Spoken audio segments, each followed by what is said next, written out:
Wagwan wadau, wagwan. Wadau, sijui kama ushajipata kwa situation yenye uko kwa your room fulani tu, maybe unafanya kazi mahali, maybe umeajiriwa kwa ofisi fulani. Unafanya kazi, you think that maybe you are not monitored by your boss, maybe anatoka, anaenda, anakuacha hapo wewe mwenyewe unafanya kazi peke yako. You are just free, manager wako ama supervisor akufuatilii kumonitor how you are doing your job. But at the end of the day, kumbe kuna CCTV camera zimewekwa ama wall cameras zimewekwa kwa ukuta na hujawahi notice anything about those cameras. So kumbe unakuwa monitored. Siku hizi this world imediverse in a way that kuna CCTV camera of which apart from this yenye ni visual unaweza ziona, maybe umeweka kwa building, nje ya nyumba, nje ya ofisi, yenye unaweza ziona useme hizi na monitor, maybe unaweza epuka kufanya vitu 1 2.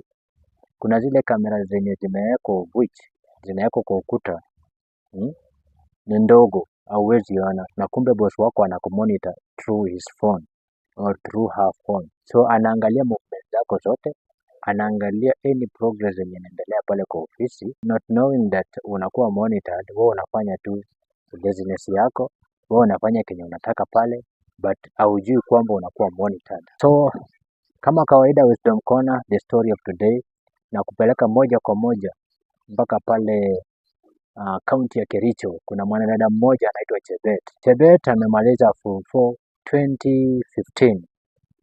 Baada ya kumaliza form 4 2015, wazazi wake hata kuweza kumsomesha katika hiyo masomo ya high school of which secondary education imekuwa ni ngumu. Wazazi wamekuwa wakifanya vibarua, wameuza ng'ombe zote zimeisha. Wazazi wamekuwa wakifanyia watu huku nje wadozi huku nje vibarua ndio mtoto aweze kusoma, wapate tu hiyo 1000 waweze kuboost polepole mpaka mtoto amalize shule. Chebet baada ya kumaliza shule ako pale nyumbani, hana kitu ya kufanya. Hata baada ya kuzazi kutoka, Chebet alipata grade mzuri, alipata B+ of which alikuwa anafaa kujoin college yeyote ama course yeyote yenye angependa kupasiu pale college ama university. So Chebet baada ya kuona kwamba wazazi wake they are not, yani hawawezi tu kuafford that amount of money ya kuweza kumwendelesha katika masomo yake ya chuo kikuu. So Chebet akakuwa amekaa pale ametamak, hana kitu cha kufanya, hana connection, relatives wote hawawezi msaidia. But you know what, one evening Chebet ametulia pale katika mtaa yao.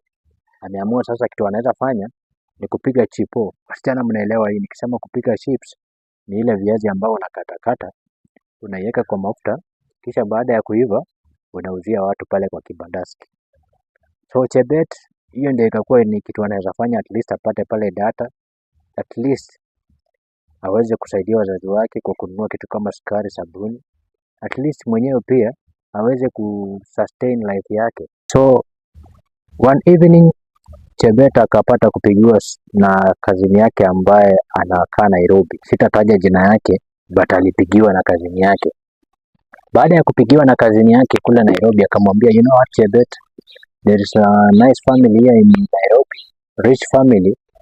Kuna kazi imepatikana hapa na ni house manager. Sijui kama uko willing kufanya. The payment ni 15 Gs per month because ni nyumba kubwa.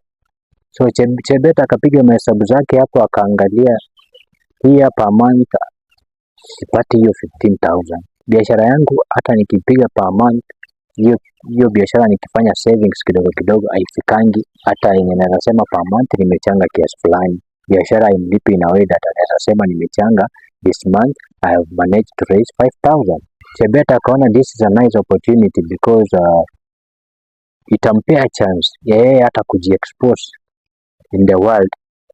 Maybe ataweza pata opportunity ingine after that job, akitoka hata anaweza pata opportunity ingine ya pesa mzuri apart from being a house manager. Akampigia huyo rafiki yake mwendo wa saa 3, but because alimpigia akamwambia let me think about it then I'll call you back. Mwendo wa saa 3 hivi after amemaliza kazi yake saa 2 ameenda nyumbani, akampigia yule dada yake akamwambia, okay, ulikuwa unaniambia hii kazi ikoje? Dada yake akamwambia this is a rich family of which Wako na watoto pale, watoto ni wawili. Mama anafanya kazi kama mwalimu na baba anafanya kazi kama daktari katika hospitali moja ambayo sitahitaji, ndaibana jina lake, hospitali kubwa. So they are rich. So without wasting time, Chebet akaambia kazini yake, you know what, it's good hata nikuje, nikipata hiyo pesa itanisaidia for me to start saving so that I can earn some money, nikuje nijisaidia katika masomo yangu, nijisomeshe, niendelee kujiendeleza katika masomo yangu ambayo nilikuwa nimeacha. So wakaelewana, mshahara ni 15,000 per month, na kitu ambayo utafanya maybe any day from tomorrow, because it was late that evening. Any day from tomorrow, just arrange yourself, kisha tutapata kuzungumza, kutumiwa transport, then you travel to Nairobi. For the first time Chebet akafurahia, akasema hata it is not at any day from tomorrow, it's tomorrow. Tomorrow I'm coming to Nairobi, because ni siku yake ya kwanza, na ni siku yake ya kwanza kuearn mshahara kubwa kama hiyo 15 Gs kwa mtu amemaliza form 4. Pesa ameshika tu ni 150, 50 bob, 20 bob, 10 bob. Hajafika hiyo 15 Gs kwa mkono, maybe hesabu hivi mara moja. So Chebet akajitahidi, akapanga manguo yake asubuhi na mapema, akaenda akapanda gari pale Kericho town kwa stage, akashika gari mpaka wapi? Mpaka Nairobi, baada ya kutumia transport that night. Na mwanadada ambaye ni kazini yake aliongea na wale matajiri, wakaweza kuexchange numbers, wakamuelezea terms ya jinsi watamlipa, watoto wangapi anakuja kuwaserve, na monthly analipwa pesa ngapi pia, na kile ambacho anahitajika yeye kufanya na kile watamfanyia pia pale, because ukienda kufanya kazi ya nyumba, kitu kama chakula inafaa ujue, nitakuwa nafanya kazi, naenda kufanya kazi then natoka jioni, ama nafanya kazi nikiishi hapo. So wakaelewana. Chebet akapanda gari mwendo wa saa 8 kamili, amefika Nairobi town. Sister yake akaenda kumchukua pale, sister yake akamdirect mpaka kwa pale ambapo anafaa kufanya kazi. Chebet akakuwa excited because first time nimefika Nairobi, first time at least nimepata job opportunity. First time hata wazazi wake wanasema msichana wetu amepata kazi, aende atusaidie. Wasichana, mama yake na baba yake wakakuwa excited, na akapromise wazazi wake kwamba at least hiyo pesa kidogo anaenda kupata, akiwatumia 5,000 na baki na 10,000, at least watakuwa wamewasaidia. So Chebet akaenda akatambulishwa kwa wale matajiri, akaona by the way nyumba ni kubwa, hii ni a nice family, matajiri, because mzee ako na gari Range Rover hapo na mama ako na Audi hapo nje amepark. So wakatambulishana hapo, wakamwambia watakuwa wanamlipa 15 Gs, wakamweleza hapo watakuwa unashughulikia watoto wawili, wakienda shule unawashughulikia wanaenda, then jioni wakikuja pia unawashughulikia kazi za nyumba, vyombo, kuosha nyumba, kuosha manguo. Hiyo ndio ilikuwa ni kazi yake. So akafurahia kazi, akaianza. For the first week akaifanya kazi, akaipiga vizuri. Second week akaipiga, a month akabehave poa. The second month Chebet kuna marafiki sasa akakuwa ameanza kushikana nao. Utajiuliza marafiki aliwapata aje? Unajua ukimaliza form 4 unakuanga na marafiki ambao umechukua namba zao kule high school. So Chebet venye alikuja Nairobi, alianza kucommunicate na hao, akamwambia siku hizi niko Nairobi. Uko Nairobi wapi? Huyu anamtajia penye yako. Huyu pia anamwambia mimi niko Nairobi, nimekuja juzi. Chebet anamwambia nimekuja Nairobi juzi, nafanya kazi kwa nyumba fulani na familia tajiri. Ukikuwa free you can just come and visit me because I'm always alone. Hao huwa hatulii kwa nyumba, ni watu ambao wanafanya kazi, wanakuja saa 6. Mzee anakuja saa 6 na mama anakuja around saa 5, saa 4 pale. So you can just visit me. Akakuwa amealika marafiki zake watatu ambao walikuwa Nairobi, wakaplan like a party, wafanye kama party, like ni kama anawa invite, because Chebet kwa familia ambayo ilikuwa ni familia ambayo inajiweza. So akawaalika. Baada ya kualika wakakuja, wakapata kuspend the day, akawapikia chakula, akaenjoy the day. Pale kukakuwa mpaka na mvinyo, na nikisema mvinyo sisemi maji, ni ile maji ambayo imerogoroga kidogo. So the day ended. Kumbe boss anakuanga ameweka kamera, apart from cameras ambao unaziona zile CCTV camera ambayo zinakuwa nje ya nyumba, zinakuwa kwa maybe kwa gate, of which Chebet akiwalika alizima CCTV, of which you can access, unazima tu, lakini Chebet not knowing that kuna wall cameras ambazo zimewekwa kama microchip ambao huwezi ziona. So boss ali access akaona hizo vitu kwa walifanya zote, alileta watu kwa nyumba wakaenjoy na akaclear all evidence. Clear all evidence.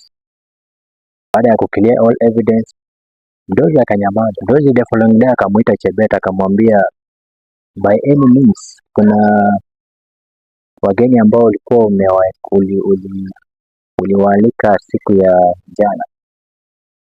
Chebet naye akanyamaza akashangaa, kwani mdozi alijuaje? Inaweza kuwa jirani aliniona akamweleza ama nani alimweleza, because hakukuwa na mtu yoyote ambaye alituona tukiwa na hao marafiki zangu. Chebet akamdanganya akamwambia, no, mimi nimekuwa tu peke yangu nimeshinda, hakuna mgeni yoyote ambaye nilikuwa nimexpect jana na hakuna mgeni yoyote ambaye nimemkaribisha. Mdozi naye akanyamaza. That passes.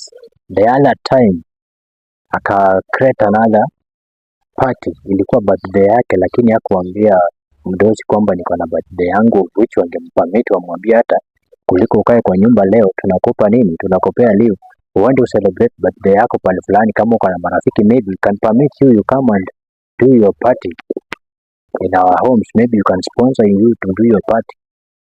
Ya akaita marafiki tena, wakakuja wakapiga party, wakapiga sherehe, kafika mwendo wa saa moja akawaondoa. So mdozi akaona pia hiyo, na hao marafiki, baadhi ya hao marafiki ambao walikuja hapo, mmoja wao ni nani, boyfriend wake Chebet, na marafiki walikuja na boyfriends wao, so they were boys and girls in that party. So mdozi akaona akanyamaza, akashangaa ni nini ambacho kinaendelea. Huyu msichana ameamua tu kuleta watu, maybe wanaweza kuwa strange, vitu vinaweza ibwa hapa hivi without yeye kujua zimeibwa, alafu tukapata kuleta shida baadaye, ama kitu kinaweza fanyika kibaya katika hiyo familia na imletee shida. Mbona asiulize tu? Because mdozi alijazia akaona ilikuwa party yake, because anaona through his phone. The following day akamuuliza Chebet, kuna wageni wote ambao ulikuwa una expect ukakuwa na wao siku ya jana? Chebet naye akakana akamwambia, hapana, sijakuwa na wageni wote na hakuna mgeni wote ambaye alikuwa na expect siku ya jana. So mdozi akaona ni kama Chebet anamdanganya, ikabidi amemkaisha chini. That evening akaita bibi yake na akamwita Chebet na akaleta laptop kwa meza, akaifungua na akaichezesha, akaambia Chebet, let's watch this clip. Wakapata kuitazama yote. Baada ya kumaliza, mdozi akafunga laptop na kumwangalia Chebet. Chebet akabaki amelia na akasema, mdozi nisamee, sitairudia. Mdozi akamexplainia, wewe kile ambacho unafanya unaficha maneno, unaficha mambo utaki kuweka wazi. Ungeniambia uko na birthday, organize hii birthday yako, niende niweze kukusaidia, hata nikukusponsor uende usherekee na marafiki zako, kama ungetaka kuenda kusherekea na marafiki zako, ama kama ungehitaji marafiki waje hapo ungetuambia, sisi pia tuwemo katika hiyo party. Ningeomba lift kuja tufanye nini, tuweze kukufanyia a nice party ambayo si ya kujificha ficha. Chebet akaona nimefanya makosa, akaanza kujiuliza maswali, but wakampea another chance. Wakamwambia, we are giving you another chance, endelea na kazi, najua umefanya mistake na kurudia kosa ndio makosa. So Chebet akaanza kufanya kazi for the next time. Chebet naye akailearn that kumbe kuna cameras. Walimwambia kuna cameras in this wall, so unavyoona tunaweka cameras, we are not putting these cameras maybe kukumonitor, we are putting this camera for our security, for your security. Kitu kinaweza ibiwa hapa, tutaijua aje? Tutaijua through this camera. Maybe mtu anaweza kuwa maybe anataka kuvunja geta ingie, tutaijua aje? Through this camera. So this cameras hatujaziweka maybe kwa kukazia wewe kufanya vitu vingine, it's for your security purpose. So kutoka hiyo day Chebet alilearn that ukiona umewahi kwa nyumba ya tajiri, wewe ambao unafanya kazi umewaachwa free, wewe unapigia marafiki zako simu, unasema mimi huku kazi mimi nafanyanga tu venye nataka, na mkanga wakati mabosi wameshaenda kazi. Mabosi wanakuja time zao, mimi nafanya tu kenye nafanya, naweza toka hata niende out then nitarudi time yenye najua bado hawajafika. Jua kwamba kuna CCTVs ambao ni wall CCTVs. Hata unaweza ona mtu wa mdozi ameweka hapo kitu kama saa. Ile saa ameiweka hapo ina click na blink tu inaonyesha saa. Na kumbe hiyo saa ni CCTV. Wewe uko tu hapo unaiangalia na kumbe ina monitor the whole room. Anaweza weka tu hapo kitu kama hata radio, bluetooth speaker. Wewe unaisikiza tu unatembea naye lakini hauijui ina monitor. So wadau, kama unafanya kazi, afadhali ufanye tu kazi yako responsible kuliko ufanye kitu baadaye wanakuja unaangalia kumbe kuna CCTV camera hapo inakomoni. Baadaye unajipata siri zako zote ambao umekuwa ukifanya ukiwa peke yako kwa hiyo nyumba inakuwa monitor. Nawekea hivi uone sinema ambayo vitu ambao umekuwa ukifanya. So Chebet naye alijifunza some lessons hapo hivi, ningependa kuwasomea ndio wale wote ambao mnafanya kazi ya nchi abroad, Saudi Arabia. You learn from this mistake yenye Chebet alifanya, but baadaye alipata change. Na ukipatikana utianze katika sasa useme sasa nataka kuacha kazi au utaki kuconfess. These cameras record activities in house, protect families from theft. Number 1, ina protect from theft.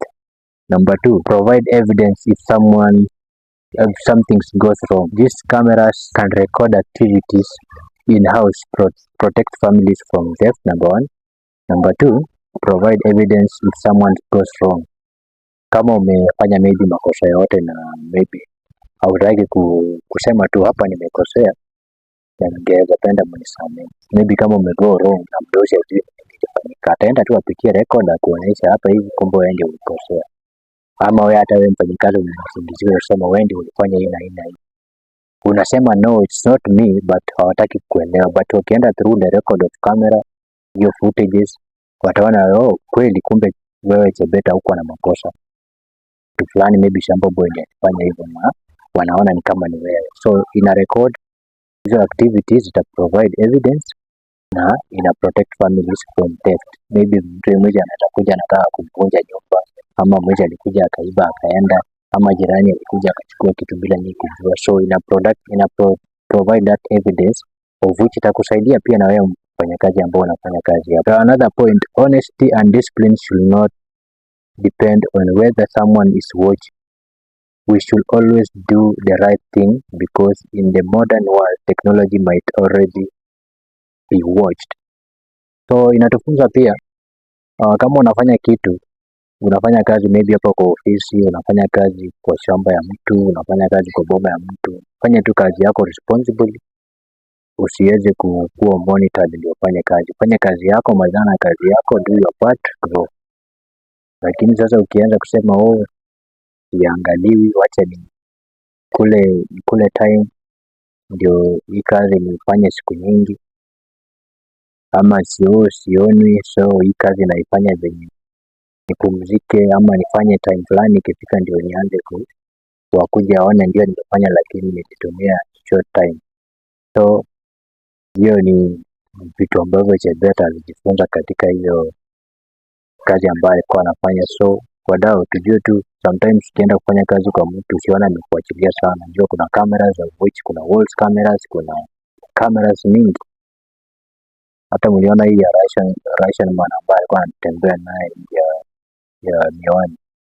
Cameras zimekuwa mingi, zinaweza provide evidence of which unaweza kuwa hata jail kwa kufanya makosa fulani na kukataa, ama unaweza fanya kitu baadaye kuletea shida. So natumai umejifunza, imekuwa tu sana. Peace.